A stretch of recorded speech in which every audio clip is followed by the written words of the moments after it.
Hi అండి. నమస్తే. ఈరోజు నేను మరో కొత్త కథ మీ ముందుకు తీసుకొస్తున్నానండి. ఆ కథ పేరు ధ్రువాంష్. ఒక హర్రర్ స్టోరీ. ఈ కథ రాసిన వారు నవ్యారెడ్డి గారు. ఇక కథలోకి వెళితే, New Delhi CBI head quarters. Head officer Veeresham. What nonsense is this? అసలు ఇంతమంది ఎలా మిస్ అయ్యారు? అయినా అది జరిగి ఇన్ని రోజులు అవుతున్నా మీరేం చేస్తున్నారు? సీనియర్ ఆఫీసర్ అతుల్ మాట్లాడుతున్నారు. సార్, అది పోలీస్ డిపార్ట్మెంట్ వాళ్ళు టేకప్ చేశారు, అందుకే మన వాళ్ళు కామయ్యారు. వాట్ రబేష్! వాళ్ళు టేకప్ చేస్తే మీరు వదిలేస్తారా? ఇది మనుషుల ప్రాణాలకు సంబంధించిన విషయం. సారీ సార్, అతులు అంటున్నారు. ఇక నుంచి ఈ కేసు పనిలోనే ఉంటాము. No need. ఈ కేసు మీకెవరికీ అప్పగించట్లేదు. ఇది కరెక్ట్గా హ్యాండిల్ చేయగలిగే వాళ్ళు వేరే ఉన్నారు అని వీరేశమంటారు. ఎవరు సార్ అని అతులు అడిగితే, ధ్రువ అని వీరేశం చెప్తాడు. సార్, ధ్రువకి ఈ కేస్ ఒక ఆడపిల్ల అని మధ్యలోనే ఆపేస్తాడు Atul. Shut up. No more arguments. మీరంతా వేరే పెండింగ్ కేసులు చూసుకోండి అని ఆయన ఎవరికో ఫోన్ చేసి అర్జెంటుగా ధ్రువ ఇక్కడ ఉండాలి. అవతల ఆఫీసర్, సార్, ధ్రువ వేరే కేసులో ఉన్నారు. ఇది చాలా ఇంపార్టెంట్ అని వీరేశం అంటాడు. సార్, అది కూడా ఇంపార్టెంట్ సార్. సీఎం గారి మీద అటాక్కి సంబంధించిన ఆపరేషన్లో ఉన్నారు.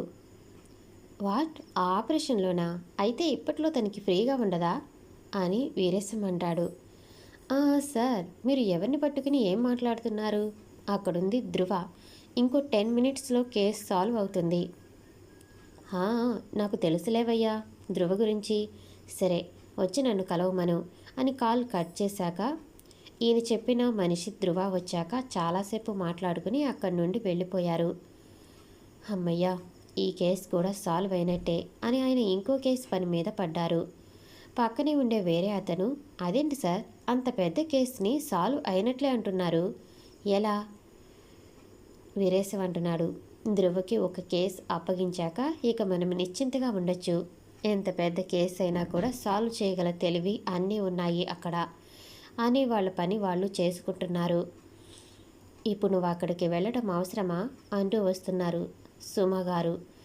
అమ్మా, నా జాబ్ అలాంటిది అంటూ బ్యాగ్ ప్యాక్ చేసుకుంటుంది ధ్రువంతి. ఆడపిల్లవి, నీకు ఆ జాబ్లు వద్దు, ఏ సాఫ్ట్వేర్ జాబో చేసుకో అంటే వినవు అని వాళ్ళమ్మ సుమ అంటారు. ధ్రువంతి బొంగమూతి పెట్టి వాళ్ళ నాన్నవైపు చూసింది. శ్రీను, ధ్రువంతి ఫాదర్, కళ్ళతోనే నేను చూసుకుంటా అని సైగ చేసి, నీ వాగుడు నీదేనా? పిల్లకి అక్కడ అవసరమైనవన్నీ సర్దేసేది ఏమన్నా ఉందా అని అంటాడు. అయ్యో, కిచెన్లో అమ్మాయికి ఇష్టమైనవన్నీ చేసి పెట్టానువండి, ఉండండి తీసుకొస్తా అని వెళ్ళింది సుమ. ఆవిడ వెళ్ళగానే థ్యాంక్ యూ నానా అని ఆయన్ని హాక్ చేసుకుంది ధ్రువ్. Dhruvanti nickname Dhruv. జాగ్రత్త నాన్న అని ధ్రువ్తో కాసేపు మాట్లాడి తనని తీసుకుని రైల్వే స్టేషన్కి వెళ్ళారు వాళ్ళ ఫాదర్ శ్రీను. ధ్రువ్కి జాగ్రత్తలు చెప్పి తనని ట్రైన్ ఎక్కించి వాళ్ళు వెనుదిరిగారు. ధ్రువ్ వెళ్ళి తన సీట్లో కూర్చొని ఆలోచిస్తుంది. అబ్బా, చాలా సినిమాల్లో ప్రతిలిపిలోని స్టోరీస్లో చదివా, హీరోయిన్ ఇలా ట్రైన్లో కూర్చోగానే 6 అడుగుల ఎత్తు, పాలలాంటి మేని, జిమ్ బాడీ, సొట్టబుగ్గలు, అట్రాక్టివ్ ఐస్. అబ్బబ్బా, మహేష్ బాబులా ఉండే ఆ అబ్బాయి వచ్చి తన ఎదురుగా కూర్చుంటాడు. ఇప్పుడు నేను కళ్ళు మూసుకుని తెరిచేలోగా అలాంటి వాడు నా ముందు ఉండాలి. అది స్టోరీ. హహా అని కళ్ళు మూసుకుంది. ఈలోపే హలో అన్న పిలుపు తన చెవులకి శ్రావ్యంగా వినిపిస్తుంటే, ఆహా, వచ్చేశాడు నా అమూల్ బేబీ అని కళ్ళు తెరిచిన ధ్రువ్కి తన అంచనాలు అన్నీ తలకిందులు అయ్యేలా జిట్టు మొహంతో, కర్రీగా ఉండి, ఎత్తుపళ్ళు, భూతద్దాలు, అదేనండి స్పెట్స్, అది కూడా లడ్డుగా ఏదో దిష్టి బొమ్మకి ఉన్నట్టు ఉన్న ఒక అతను ఆ ఎత్తుపళ్ళు ఈకిలిస్తూ ధ్రువ్ ముందు నిల్చున్నాడు. అంతే, ధ్రువ్ గట్టిగా అని అరుస్తూ ఏడుస్తుంటే, అంటే ఏడుస్తున్నట్టు యాక్టింగ్ అన్నమాట. అతను, అయ్యో ఏమైందండి, ఎందుకు అలా ఏడుస్తున్నారు? ధ్రువ్ అతని వైపు చూడకుండా అక్కడి నుంచి వాష్రూమ్లోకి వెళ్ళి అద్దంలో చూసుకుంటూ, ఏంటి వాడు అలా ఉన్నాడు? నేను ఎన్ని కలలు కన్నాను నా హీరో కోసం. దేవుడా, నువ్వేమో ఆ జిడ్డు మొహాన్ని పంపావు. తొందరగా నా హీరోని నా కోసం పంపేయి అని అంటూ ఉంటుంటే, ఆల్రెడీ నీ హీరోని పంపేశాను అనేది తనకి చిన్నగా ఎక్కడో వినిపిస్తుంది. అవునా, అయితే వెనక వస్తున్నాడా?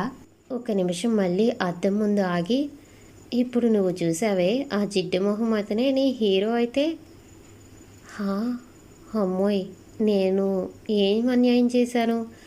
ఆ చందుకి ఏమో సొట్టబుగ్గలోడిని ఇచ్చావు, ఆ ధనిష్టకేమో మిస్టర్ హ్యాండ్సమ్ని ఇచ్చావు, ఇంకా ఆ బృందకైతే ఆ అమ్మాయిల కలల రాకుమారుడిని ఇచ్చావు, కానీ నాకు ఈ జిడ్డు మొహాన్ని ఇచ్చావు అని ఏడుపు ముఖంతో బయటికి వచ్చింది. అక్కడ ధ్రువ్ ముందు సీట్లో ఆ జిడ్డు మొహం బాబు కూర్చుని ఏదో చదువుకుంటున్నాడు. ధ్రువ్ రాగానే హాయ్ అండి అని పళ్ళు మొత్తం మికిలిస్తూ చెప్పాడు. ధ్రువ్ ఏడుపు మొహంతో హాయ్, నా పేరు అంశ్. ధ్రువ మనసులో పేరు బాగానే ఉంది, కానీ నువ్వేంట్రా ఇలా ఉన్నావు? బాబోయ్, లేదు. సరే, నేను ఇతని నా హీరోగా ఒప్పేసుకుంటాలే అని తనలో తనే మాట్లాడుకుంటుంటే ధ్రువ్ ఫేస్ మీద చేతులు ఆడించి ఏం ఆలోచిస్తున్నారు అని అంశ్ అడుగుతాడు. ధ్రువ తేరుకుని ఏం లేదు అని తల ఊపింది. అయితే మీ పేరు నీకెందుకు అని అనబోయి, అయినా ఇప్పుడు అతను ఏమన్నాడు పాపం, నా ప్రెస్టేషన్ అతని మీద చూపించడం కరెక్ట్ కాదు అని నా పేరు ధ్రువంతి, కాల్ మీ ధ్రువ్ అని అంటుంది. ఓ, మీరు కూడా రాయకట్కేనా అని అడుగుతాడు.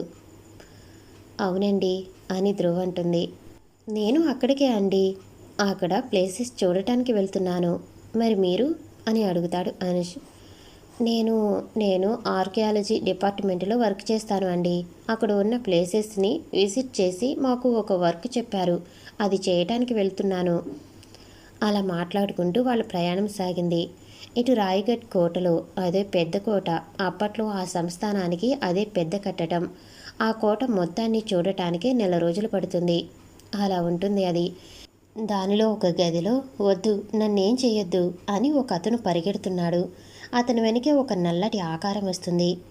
ఏదో కాలికి తగిలి అక్కడే పడ్డాడు అతను. ఆ నల్లటి ఆకారం అతని శరీరాన్ని 2గా చీల్చింది. నడుము వరకు సగం, మిగతా వరకు ఒక సగం అయిపోయింది అతని శరీరం. పేగులు అన్నీ బయటికి వచ్చాయి. ఆ నల్లటి ఆకారం అతని పేగులు అన్నీ బయటికి లాగి పొట్టభాగం నుంచి చెయ్యి పెట్టి అతని గుండెని బయటికి తీసి ఇంకేదో చేసే లోపల ఏదో శక్తి తనని దూరంగా నెట్టేయటంతో ఆ గుండెని తీసుకుని అక్కడి నుండి వెళ్ళిపోయింది. ఇంకా